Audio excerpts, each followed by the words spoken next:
Emmanuel Macron was the first French president to visit Kenya. This is his second trip. Kenya's President William Ruto and Macron are hosting African leaders for a two-day summit. It's the first time France has organised such a gathering in an English-speaking country. This is a continent that I no longer want France to view as its own private domain, where business leaders have all the rights to have all the contracts guaranteed to them simply because it was Francophone Africa, or where some people felt that France provided a form of guaranteed security by being there to make or break governments. That is over. Since 2020, military governments in Mali, Niger and Burkina Faso, all former French colonies, have expelled French forces.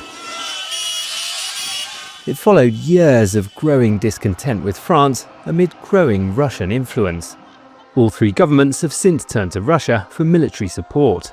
At the start of last year, President Macron said the leaders of the Sahel countries forgot to say thank you when the French military departed. Now, the messaging has changed. This giant poster speaks of a renewed partnership with Africa, and the leaders say that the summit will focus on trade and investment between equal partners.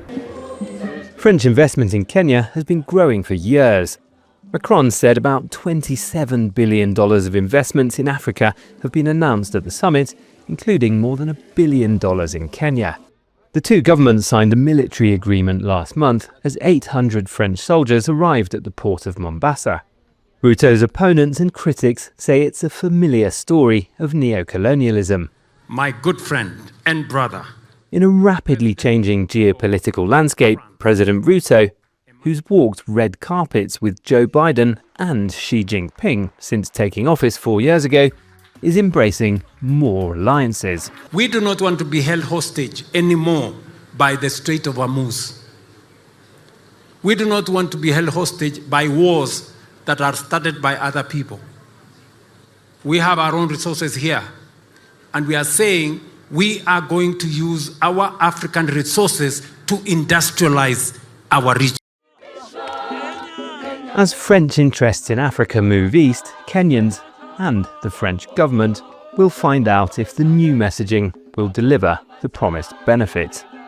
Malcon, Webb, Al Jazeera, Nairobi.